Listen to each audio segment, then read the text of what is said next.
Welcome back to our channel, Elementary My Dear, where we make nutrition science easy for you to digest. Today we're talking about if you need to cut fruits out of your diet. So make sure you hit that subscribe button so you never miss one of our videos. Today we're talking about Dr. Gary Fettke? Fettke. It's unclear how to pronounce that, we apologize. He is a big opponent of the fruit world. Really, he says that fruit is to blame for all of the negative health outcomes that we're seeing. He's an orthopedic surgeon working in Australia. I think we're just on a mission to take down surgeons at this point. All the quack, I see like all the quack doctors giving nutrition advice seem to be surgeons, which is interesting because I feel like surgeons have like the least things to do with nutrition. The Dunning-Kruger effect in combination with just general credibility that the world bestows upon you. These people have a scientific and medical background, and they know that they can use the weight of their title to sell books and go to conferences and do all these things. This man here thinks that fruit are responsible for illness. A few weeks ago, we did a video on Dr. Gundry, who thinks that beans and legumes are at fault for all of our health issues. Now we have another doctor taking on a different part of plants, the fruit, and saying this is the issue. I think that these surgeons like to go against the grain of conventional wisdom because it's like more of like a sexy headline. Like I honestly cannot think that these people are being truthful. Today we're gonna watch one of his videos that's on YouTube. It's called Is Fruit Good or Bad for You? And it's about 22 minutes and we're just gonna go piece by piece and share the truth. Should we get into it? Yes, let's do it. So it's fascinating when you look back and see how much propaganda is around the term fruit. And I should thank Zoe Harcum here. We've chatted about this some time ago and I've borrowed some of her thoughts, but she can't be held blame for everything here. Look, we're losing the battle against lifestyle-related disease. We're getting fatter and sicker because of what we eat. We're losing the war, and rapidly so. Obesity, diabetes, cardiovascular disease, dementia, cancer are crippling us as a society. The enemy in our battle is what we eat, not what we do or what we don't do. The enemy, I believe, is processed food, and I believe enemy number one is sugar, added sugar. And so where does fruit fit into that equation? I don't believe that fruit is nearly as good for you as we've been led to believe. I was raised in a time when you would have meat and 3 veg, and that fruit was a treat. So who put the term fruit and veg in the same sentence? His mouth noises are so annoying. When did that change? I propose that our recommended intake of fruit is one of the greatest marketing campaigns of the last few decades. The false advertising has been around not just in the last 30 years, but since the beginning of time. We continue to be fooled by nature and fooled by the food industry. So with the right information about food, and particularly fruit, you can make an informed choice. Is fruit your friend or foe? Let's explore that. So look, I went out on a food gathering mission recently.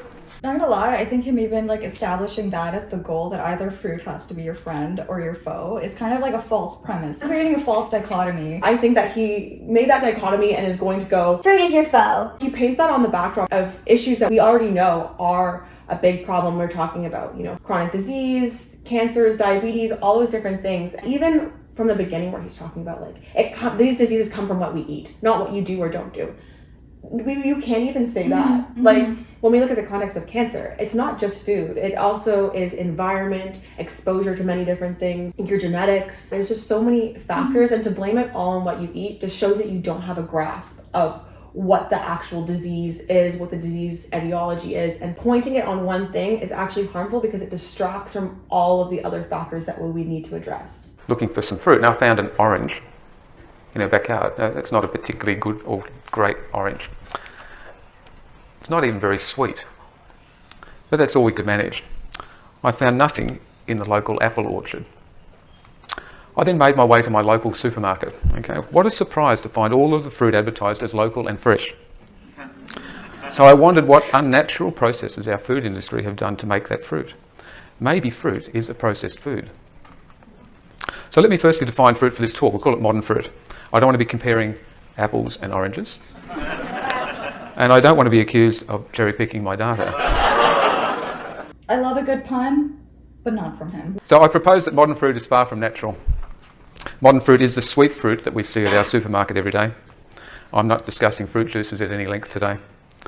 Nor unconventional fruit that are more like vegetables, avocado, cucumber, tomatoes, even nuts can fall into the fruit category. So where does fruit fit into our history? Well, let's start at the beginning of time. Let's start with the original sin. What did God try and tell us about fruit? So, plucking that fruit off the tree turned us from immortal to mortal. That piece of fruit was advertised by the snake to be better for us than it actually was. So we continue to hear that advertising message. Fruit continues to be advertised as... I'm going to start this out by saying, everyone has their different religious beliefs. And I respect everyone and their religious beliefs. That being said, the story of Adam and Eve was not a message about physical health, even if you were to embrace that story as part of human history. My understanding of the story of Adam and Eve is that it's about obedience to God. Also, sorry, yeah, that's a good point, is he did talk about human history and then had this story there. Also, that wasn't an apple tree, it was the tree of knowledge. If a biblical scholar wants to, get into it with us, maybe that was the point of the story. Maybe I missed a couple Sunday school lessons. I will give him the benefit of the doubt, as I don't think that he was actually using it as a point, I think he was using it as a comical, metaphor or something like that. But also, he does repeat this story 2 times in this video. You know what? Maybe that's a manipulation tactic then. Even in the beginning when he just threw out there oh yeah, is fruit a processed food? He just planted that seed in your head and then our brains just kind of do the rest. Oh, he does that. He knows what he's doing. He knows Absolutely. what he's doing. being better for us than it really is. So what does the fruit want from us? Fruit wants us as animals to spread its seed when it's ripe. Its survival depends on it.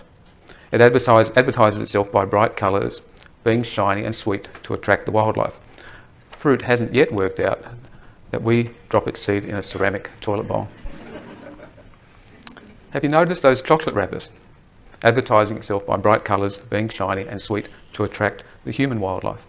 It's so manipulative saying that fruits are similar to a chocolate bar because they have similar visual qualities. It's such a weird way of planting the message that oh yeah, fruits are just as bad as chocolate just because they might have some of the same colors. His thing that, this is what fruit wants from us, I personally believe is giving fruit a little bit too much credit.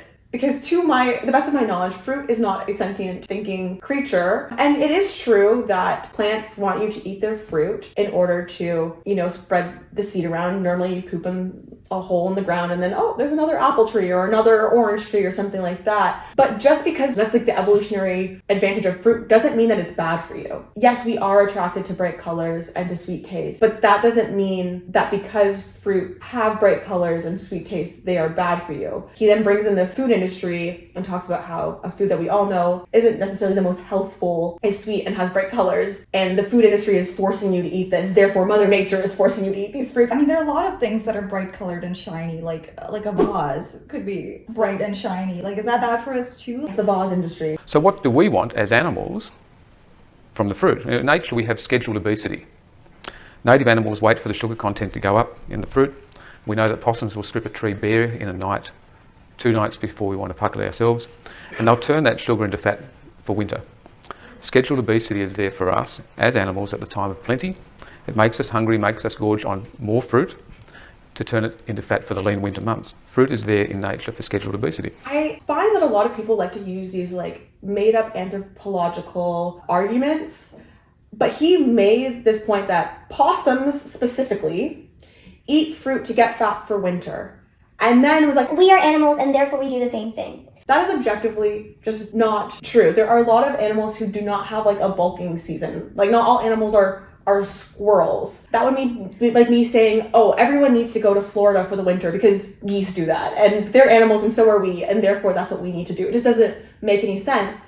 Not to mention, where we evolved as a species is mostly around the equator. And so A, there was no winter, and B, there is fruit all year round. So I don't know what he's trying to say. Also, waiting till the sugar content goes up, that's just just ripens so that your body can digest it. Exactly. It's perfectly natural to eat fruit in season to make us fat for winter. So a bit more history. In 1865, a letter on corpulence was written by William Banting. For the obese and those who are inclined to be so, avoid eating fruits of all kinds, fresh and preserved. The fact that he's referencing a book from 1865 and feeling there is where the truth lies. What? The fact that, that was a common line of thought at one point and then we moved away from that, that should tell you that as we learned more, we learned that that's not sound advice anymore. I think he's trying to act like, Oh, we thought that at one point. That's the actual truth. I'm sure we thought a lot of things in 1865. I did think a lot of things in 1865. At one point, fairly recently, decades ago, but in the 1900s, doctors prescribed smoking for people with asthma. It would be like opening up one of those recommendations and being like, See, smoking is actually good for you. This was the first recommendation for asthma, therefore it's the right one. When have we ever done anything right the first time? Move ahead to 1948, Raymond Green's Management of Obesity chapter in the Practice of Endocrinology. Avoid carbohydrates. Well, that's a talk for another day. Avoid sugar. Avoid more sugar. And foods containing sugar, bananas and grapes, which would not have been locally available in England in 1948. Those are just two random dudes. We don't even know if that was the prevalent thought. Just two dudes in 1948 and 1865 said, avoid fruit if you don't want to be fat. There's a lot of people who say things now that are wrong. honestly, the fact that he couldn't name one current person, there's no credible person he's able to cite in current day. So in the mid-20th century, we still had greengrocers selling us green vegetables all year round and only a bit of seasonal fruit. So when did we bump up our year-round supply of fruit? Early food guides recommended vegetables and small amounts of seasonal fruit, but no specific number. In 1992, the food pyramid was made up by the American Department of Agriculture, recommending 5 to 9 servings per day of fruit and vegetables. So where did that number come from? Strangely enough, it appears to have just been made up. Zoe Harcum thinks the concept comes from 5 fingers. There's certainly no science behind it all.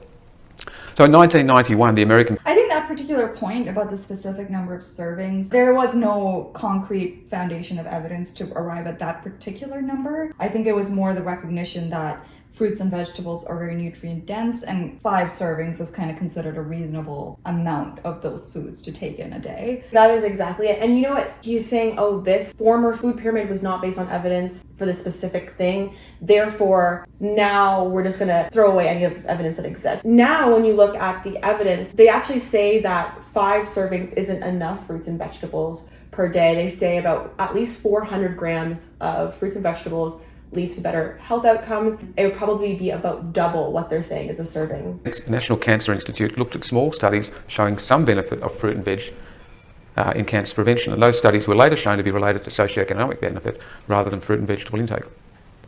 They then met up with about 40 major players in the food industry, and they decided to do a joint venture to promote fruit and vegetable intake to prevent cancer. The 5 a day fruit and vegetable number was just made up at that California meeting. The Produce for Better Health Foundation was formed, and off went the food industry with their marketing fruit and veg to prevent cancer. It was well intentioned initially. In 2005, the foundation switched partnerships to the Centres for Disease Control and Prevention. Fruit and veggies were now deemed good for all health rather than just cancer. Unfortunately, there does not appear to have been actual research to support that decision. The initial group set up the Fruits and Veggies More Matters not-for-profit organisation in 1991 for the people. This group was formed to promote fruit and vegetable sales, and they are now proudly financed by more than 300 fruit and vegetable businesses, including Kellogg's, Nestle, PepsiCo, Monsanto, and the who's who of the food industry. So 1991, that's when we replaced meat and veg with fruit and veg. The food industry has conveniently taken over the marketing for the cancer institutes of the world and the Centres for Disease Control. And it's all to try and decrease cancer and poor health. So did that work? So here it is, 1991. The epic cancer and nutrition study of more than 400,000 Europeans was commenced. The results published in 2010, there was no conclusive evidence that fruit and vegetable intake at any amount did anything to cancer rates. His whole premise is that we were sold a lie about fruit because they thought that fruit reduced your risk of cancer, and because one study found that not to be true and some previous studies had issues with not controlling for confounders like socioeconomic status, therefore that is not true. However, it is true. He used one study, the EPIC study, and that is quite a big, well-known study. But there are also thousands of other pieces of information. And if you go back and watch our videos on the hierarchy of evidence and just all of our videos where we just talk about, scientific evidence, you cannot base guidelines on one study, especially when we're looking at things that are observational. And something like this, where we're looking at lifetime risk of cancer, would have to be an observational study. So what they have to do is they have to mash all the data together from all the studies. When they actually do look at it, fruit and vegetable intake reduces the risk of several cancers, including many of the gastrointestinal cancers, oral, lung, and breast cancer. These are studies that have been done more recently. Generally, the way that we do studies kind of improves over time as we see, okay, like what kind of misinformation we're getting before. Oh, we were not looking at confounders. All right, now we're going to be aware of that. To the best of the evidence that's out there already, fruits and vegetables consumption is associated with decreased risk of cancers. For some cancers, more than others. Not to mention, cancer is only one health outcome or disease state that we're concerned about. Research has consistently shown that consumption of fruits and vegetables is associated with reduced risk for things like cardiovascular disease, diabetes, even dementia and cognitive decline. Again, what's your point? The video should be called, "What's your point, Dr. Fettke?" In the last 45 years, we've actually increased our intake of fruit and vegetables, as we've been advised. However, our health has deteriorated in the same time frame again. Obesity, diabetes, cardiovascular disease, dementia and cancer rates have all gone up. Modern disease is out of control. Now, I realise that causes are multifactorial, but certainly increasing our fruit intake hasn't solved anything. First of all, the point about fruit and vegetable intake actually increasing over time, that surprised me when I first heard him say that, is because they're including things like fruit juices and processed fruits and vegetables too. So things like hash browns and like tater tots and French fries. When you look at fruit and vegetable consumption and don't include things like fruit juice and potato-based like processed foods, fruit and vegetable consumption actually has gone down. He's saying that, oh, fruit and vegetable consumption is going up, at the same time that all of these chronic disease states, or the prevalence of those disease states that are going up, and then saying, therefore, it's fruits. But then he says, oh yeah, I know it's multifactorial. But clearly fruits haven't helped. He's literally just making that up. The food environment has changed so much in the last few decades, not to mention just our general lifestyle as well, just in terms of how sedentary we are, how isolated we are. In every way, physically, mentally, socially, our environment has changed so much, and to somehow say that it's apples that are to blame is actual insanity. Also, he has an issue with fruits, but he does not have an issue with vegetables, but he glosses over the fact that vegetable consumption, according to what he's looking at, has also increased. So then by that logic, it's not fruit then. According to his information that he included in here, no matter how flawed it is, vegetable consumption is increasing as well. So then in that case, how can we say it's the fruit? Maybe the issue is vegetables. Maybe Dr. Gundry was right after all. Or no, he was more legumes and then some of the nightshades. Yeah, right? So. yeah. Oh my God, it'd be great to get them in a room together. So in society, there's an increasing awareness of the role of sugar in a wide variety of conditions. Modern disease is linked to our sugar consumption. How much added sugar should we be having? Well, the World Health Organization weighed in 2015, recommending limiting adults to about 5% of total energy. That's about 25 grams. That's 6 teaspoons of sugar for an adult male and less for women and children. I just want to also point out, he wants to listen to World Health Organization guidelines here, but also World Health Organization guidelines and recommendations do very much recognize the health benefits of fruits and vegetables and recommends an intake of fruits and vegetables of, I believe it was like 400 grams a day. Sugar is in most processed foods, and it's in those modern processed sweet fruits. Fruits have a mixture of glucose and fructose. Fructose has been called fruit sugar. That's the natural source. It's also a marketing term to naturalise it away from sugar connotations. Glucose and fructose have the same number of carbon, hydrogen and oxygen atoms, but a different configuration and certainly a different metabolism. So let's look at glucose quickly. Glucose is absorbed from the gut straight to the brain, to the muscle, under the influence of insulin. A little bit goes to glycogen, and any extra is stored as fat. There's only about 4 grams of glucose in the bloodstream at any point in time, and anything more than... He said, oh, you only have 4 grams of glucose in your bloodstream at a time, otherwise you're going to be unhealthy. I'm like, yes, but you have a whole system regulating that. Like, in your body at any given time, you have many, like hundreds of grams of glucose, like, stored. 1 teaspoon goes towards fat storage under the influence of insulin. What you do not use immediately gets stored as glycogen, but mostly as fat. Each slice of bread has about 5 teaspoons of glucose in it, of sugar, mostly glucose, and the excess is stored as fat. Well, each apple has about the same 5 teaspoons of sugar as a mix of glucose and fructose. Again, what we can't use immediately, the excess is stored as fat. The other half of sugar is fructose. Some of you may have seen my talks on this in the past, and this is an abbreviated... Is that like technically true, but like how much excess, it's actually like there wouldn't be that much excess. Yeah, no, he's saying like anything excess is stored, but also anything excess actually stored as glycogen when your glycogen stores are full. Yeah, that's what he's saying. Yeah. But like how much, there, Like- there wouldn't be that much extra. No, because I think, don't they say like for your brain or something to work every day, you need like 100 and something 30 grams, Yeah. and like if you're not eating whatever, and there's like Yeah. controversy about that, but 130 grams is like, so how many more carbohydrates are you getting per day than that? You know, if an apple has 5 grams in there, Yeah, exactly. So I think what he's saying is technically true, but it's the question of how much excess is there from eating that apple. yeah, no, what he's saying is just not, it's true, but it's not true. A bit on the metabolism, which was only described in 2010. So effectively the metabolism and the understanding of fructose is brand new. It's not in the textbooks, and therefore virtually all literature prior to 2010 is obsolete. And unfortunately, most guidelines are being based on evidence that is obsolete. That's a huge problem. So fructose has a complex metabolism. This is an image of a liver cell. So we put fructose into the cell up in the top right-hand, top left. Small amount gets converted to glycogen. Just like in a winery, fruit is made into alcohol. There's an aldehyde pathway that allows the liver to ferment the fructose. Too much fructose is associated with non-alcoholic fatty liver disease via excess fat storage. Fructose degradation. He's like, this is the most complicated thing ever. We didn't understand it till 2010. And somehow an orthopedic surgeon who did med school probably ages ago is the person that you're getting to do a talk about fructose that apparently It's super duper complicated. I think this is where there's like a nugget of truth in there that just gets like blown out of proportion. In animal trials, when they're given large amounts of straight up fructose, that does seem to induce lipogenesis. But large amounts of fructose being like shoved into an animal, a small animal in one sitting, is very different from how humans just eat fruit. In actual life, when you look at the research on fruit and vegetable intake, evidence shows that fruit and vegetable intake is actually protective against non-alcoholic fatty liver disease. When people are like newly diagnosed with non-alcoholic fatty liver disease, that is one of the primary recommendations that are given from a dietary standpoint to start incorporating more fruits and vegetables into their diet. Fructose degradation ends up with the waste product of uric acid associated with gout, but more importantly, uric acid affects nitric oxide.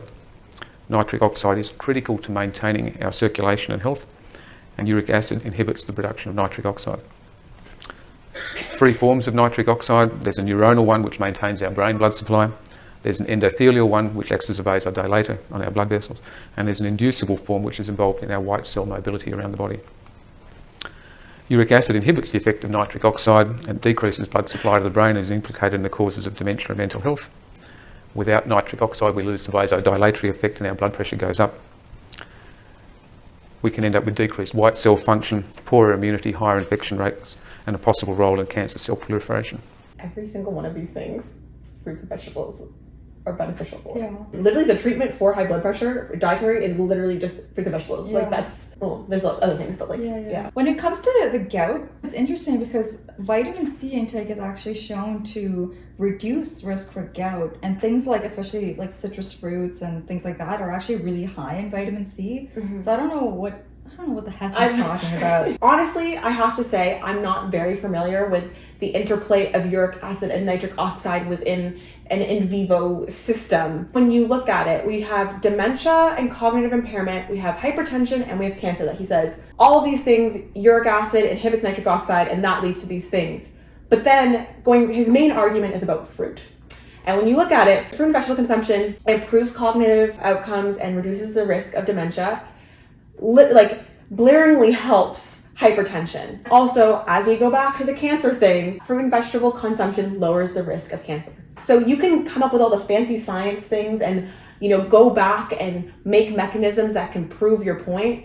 Actually, like the way he phrased that too, about the possible role in cell proliferation and leading that to cancer. So he does, there isn't even, I don't think, a solid mechanism that he's proposing, but he's just kind of saying enough to kind of fuel that fear in people. And because he can say that, sure, well, anything's possible kind of thing, but he's putting that in your head that now there's a link between fruit consumption and cancer. Also, fruit aren't just fructose. Mm-hmm. There's many other components to fruit.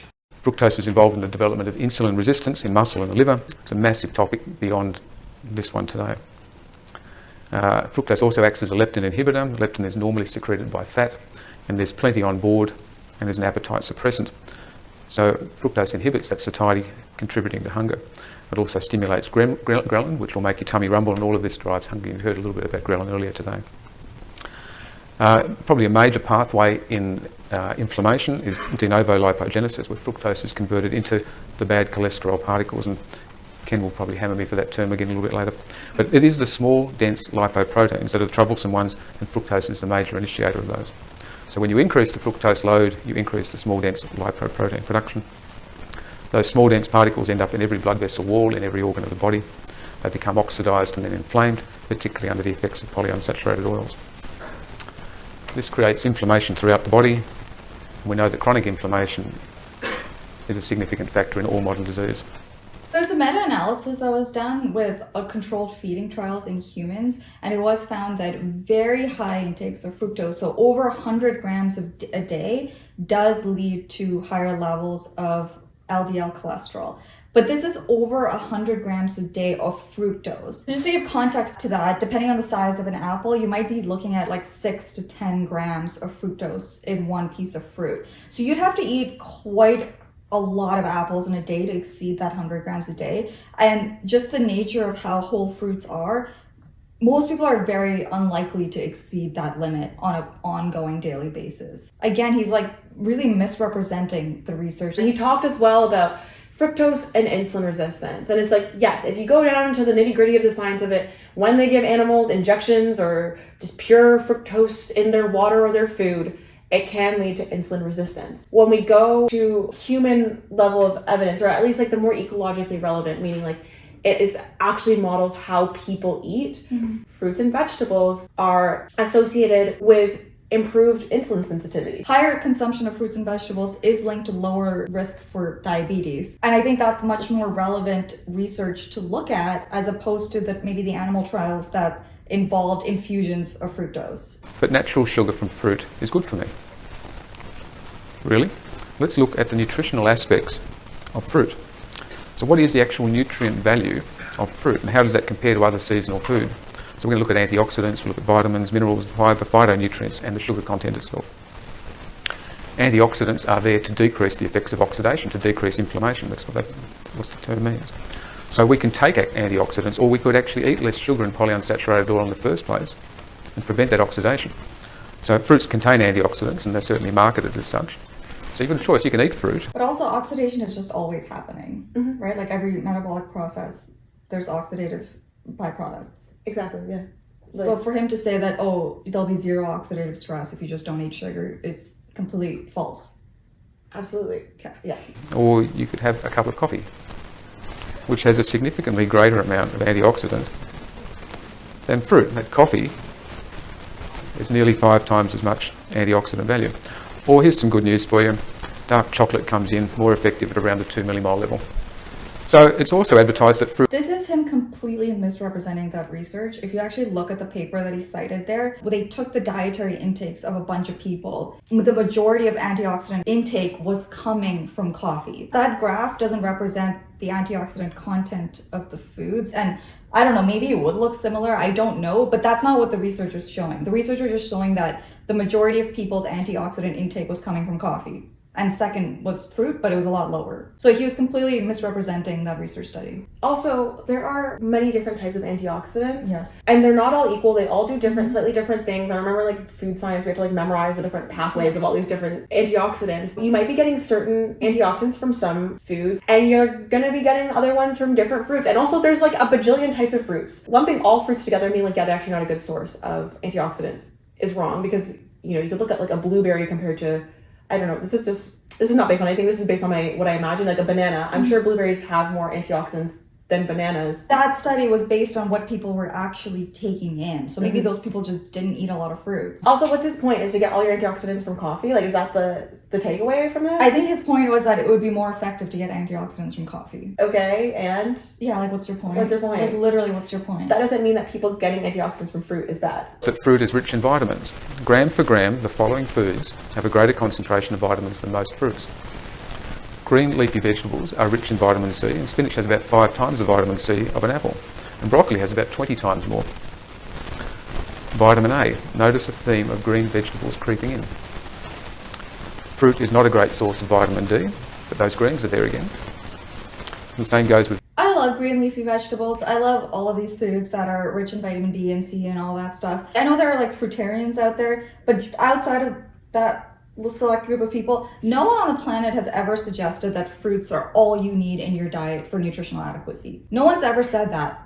What's always been promoted, at least more recently in our nutrition education and recommendations, is you need a wide and varied diet because yes, certain nutrients are more abundant in certain other foods. The point, I think, is that grain products and animal products, people kind of are very happy to eat those types of foods, but fruits and vegetables, people are sleeping on it a little bit. So that's why there's been an increased messaging to kind of increase your intake of those things. But that wasn't to say that to not eat anything else. Like, no one was suggesting that. So I feel like he's creating this like weird, unnecessary dichotomy again by saying like, well, other foods have more of some other nutrients. So, like, again, so what? That doesn't mean that the fruits don't have value. Something like quickly grabbing an apple or an orange when you're on your way to work is easier than maybe like sauteing up some broccoli or cutting up and washing broccoli. Like, so yes, green leafy vegetables are great. I love them. I do think people would benefit from incorporating it more in their diet, but if it's easier in your lifestyle and it's more realistic to eat that apple than to eat a spinach salad, then why, like, that's okay. You have to work within your reality and what you can do. And to just demonize fruits is weird to me. Like, I don't understand the value in doing that. I also think like a lot of people don't really like a lot of these vegetables. Exactly. So if you're saying that fruit is now bad for you, people aren't going to be getting these nutrients at all. Like, you know, we do know that people aren't eating enough fruits and vegetables. Like, it just is. So he's saying that these vegetables are good and they're higher in vitamins than some fruits are. If people aren't eating those things either. Mm-hmm. And Yeah. people are not interested in eating those things either. Whereas eating something like fruits is more palatable and people are interested in eating it. So, I mean, that's still better than not eating anything from the fruit and vegetable food group. Same goes with vitamin E, greens again, and avocado. Well, vitamin D, well, you're not going to find much in either fruit or vegetables. Wow, shocker. Things again. Vitamin K2, which is critical for calcium metabolism, and a lot of work being done on that now, is not found in fruits nor vegetables. We're told that fruit is rich in minerals. Well, gram for gram, the following foods have a greater concentration of minerals than most fruits. Calcium, notice those green leafy vegetables. Leafy greens are a good source of magnesium, as well as avocado. And potassium. To be fair, bananas do all right from potassium content, but spinach has 1.5 times the amount. And the others are close. Avocado again and apples are very low. I'm sure that's also by gram. You're right, that is a really good point. You need a lot of a leafy green to match the gram content of most fruits. This is a completely false equivalency. You'd have to compare one piece of fruit versus like maybe 1 cup of a leafy green. Also, like his list, like I think he just picked different foods to Yeah, put on. I I'm don't even sure know how he I chose could make my things. own list and be like, grapes and raspberries are high in this, and look, carrots are low in this. And then be like, vegetables are bad for you. Green leafy vegetables sneak in, not as much as meat, but they're certainly better than fruit. It's advertised that fruit is rich in fibre. We need fibre, don't we? And then again, that's a big topic in itself, and but I'm not allowed to talk about it. So gram for gram, these foods have a greater concentration of fibre than most fruits. Again, green leafy vegetables once again. Phytonutrients, well, it's an interesting topic, but nonetheless, we're supposed to have phytonutrients, mostly covered by vegetables and the green leafy ones. And there are certainly phytonutrients found in berries, but a word of warning, after 3 months of freezing, you tend to take away the phytonutrient benefit.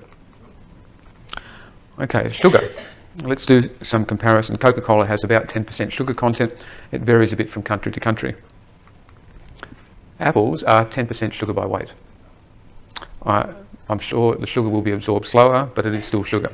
So the glycemic index may in fact be lower than Coca-Cola, but the glycemic load is still the same. That's not how glycemic load works. That's not true. That's literally not true. how. The first time I watched this, I was like, that is not how glycemic load works. I'm at all. actually like blown away that he said that. He obviously does not know what glycemic load means. Abbreviated version of glycemic index. What they do, they compare the blood glucose response, so how much your blood sugar changes after eating a certain food in a quantity that provides 50 grams of available carbohydrates to a standard of white bread or glucose. Glycemic response, they just factor in the quantity that you're having. Glycemic load of apples are actually really low. So this man doesn't know what he's talking about. If it's not clear, he doesn't know what he's talking about. Being like, oh, everyone knows Coke is bad for you, and because apples share this one quality that Coke has, therefore trying to lead you to think that apples and Coke are the same in terms of health. Bananas are higher at around 12% sugar by weight and up to 21% depending on the ripeness. Avocado is down at 0.7%, strawberries at around 4.6%. And the fruit juices are the same as soft drink but without the fibre. Commercial dried fruit is just concentrated sugar and has the benefits of added chemicals. Not all of them. No. Also, he's just saying stuff. There is a lot of research on the impacts of having fruit juice on satiety and weight gain. But again, nutritionally, they're not the same. They're not the same. You can get a lot of valuable micronutrients from drinking fruit juice. It's probably not the most ideal way of getting in those nutrients because of taking it in liquid form. You are taking in more sugar than you would if you're having whole foods, blah, blah, blah, blah. But to say that they have the same nutritional profile as Coke is just factually incorrect. So what do I think about the majority of modern fruit at the supermarket today? Well, I think it's just confectionery on a tree. It is just sugar wrapped up in a shiny package. It is low in nutrient value, and there are far better alternatives around that are more seasonal but without the sugar. There are those unconventional fruits that are fine and some berries that are low in fructose. There's plenty of nutrition at the greengrocer, so we should be grabbing our green vegetables all year round and our local fruit seasonally. Our fruit is no longer natural, it's been manipulated. Increasing the sugar content acts as a great preservative, decreasing the fibre improves shelf life and transportability. Chemicals are used in agriculture from seed to harvest and beyond. All fruit entering Tasmania is fumigated with methyl bromide, a banned poison in many countries. Juicing fruit adds chemicals, drying fruit has added chemicals, and every step of the way something happens. All so we can indulge in a sweet hit all year round in a most unseasonable fashion. If you want to talk about added chemicals to fruits, that could be a discussion to be had. You know, there are concerns with pesticide use. But then my question is, what is the alternative? Because find me something else that isn't like adulterated by chemicals. He loves his vegetables. He keeps talking about they have the same harvesting processes. The problem that he's pointing out is not isolated to fruit. So like, what's your point? Are you telling us that we can't eat anything? Or are you telling us we all need to have gardens in our backyards? I mean, that's great in theory, but like... Look, I'm sorry to break the news. Fruit is not necessary every day. You can actually get away without having fruit most of the year. That's sort of what happened for most of the last... That's totally true. No one is saying that you absolutely have to eat fruits every single day of your life. Like, that was never a recommendation. It was just fruits and vegetables. Just try to get some produce in every day. If it's only coming from vegetables, cool. But fruits just are easier, and as you said, more convenient. People like them better. They are a nice sweet treat. And honestly, sometimes like I will have fruit for dessert. If we're looking at healthfulness of foods, like if I'm having fruit for dessert as an alternative to maybe like a processed thing, that's great. That's great. Yeah. What's his point? I just want to be in a room and be like, okay, and. Oh my god, I'd love to sit in a room with him and just hash this out. Like, go point by point, be like, show me the paper, let's look at what the paper is actually saying and what nonsense you pulled out of it. I think what he's banking on is that he's using an appeal to authority as a doctor, a surgeon. He's also using like scientific terms and cell processes and all these different things. For someone who doesn't have a background in that, like, yeah, that is pretty compelling. Two more minutes, guys, 2 more minutes. Understand that the sugar in the fruit will make you hungry. Fruit is there in nature to help you gorge on more fruit and whatever other food is available at the same time. Sugar is linked with obesity and inflammation. It is linked with modern disease. And that has nothing to do with fruit. You can make an informed choice. For me, it's about having my fruit fresh. It's about knowing that it will make me crave another piece of fruit. It will know that I'm having it from my environment. And it's about knowing that it will make me hungry for a few hours. But it's okay, that piece of fruit is just doing its job. It wants me to eat more to propagate its seed. And the food industry is just doing its job. It wants me to eat more to propagate its profit. So do I think that fruit is bad for you? Well, no, but fruit is clearly not as good as it's advertised to be. The advertising is the bit that's rotten, whether or not it's by Mother Nature or by the food industry. That apple with added chemicals was no good for Snow White. And maybe God was trying to tell us something. That piece of fruit hanging from the tree may seem irresistible in the short term, but there are long-term consequences when we do something we are not meant to. There are better alternatives to taking that confectionery off the tree. So when you are next in the fruit and veggie section, just remember, it's easier to fool people than to convince them they have been fooled. Thank you. That's his philosophy. That's he's embracing the fact that it's very easy to fool people. If it hasn't been clear, we're pro-fruit around here. Not only is fruit not bad for you, it's a very valuable source of a lot of important nutrients that most people in North America are not getting from other foods. Yes, could there be more of some of these nutrients in vegetables and other food sources? Sure. That's why we would never tell you to only eat fruit. Having a wide and varied diet is the main recommendation at this point. Fruits and vegetables as a whole category needs to make up a good chunk of that. That's it.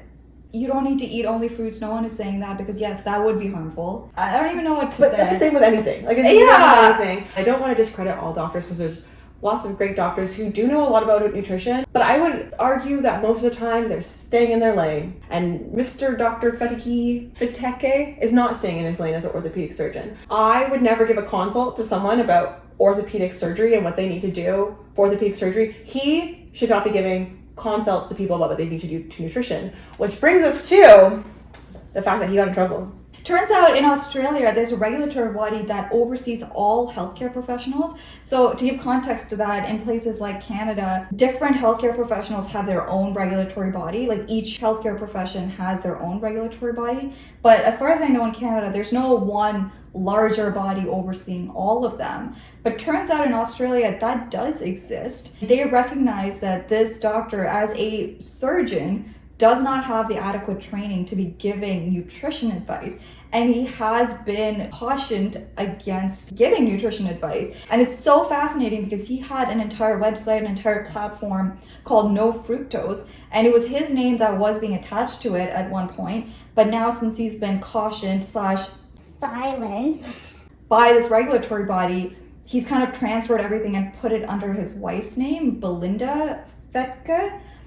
And because she's not even a healthcare professional, that regulatory body doesn't actually have any oversight or control over her. To be clear, the body was not silencing him because of what he was saying. It was because he didn't have the training or the knowledge or the background to be giving nutrition advice. Shout out to the Australian. Yeah, what was that? It was the Australian Health Practitioners Regulatory Authority. We applaud you.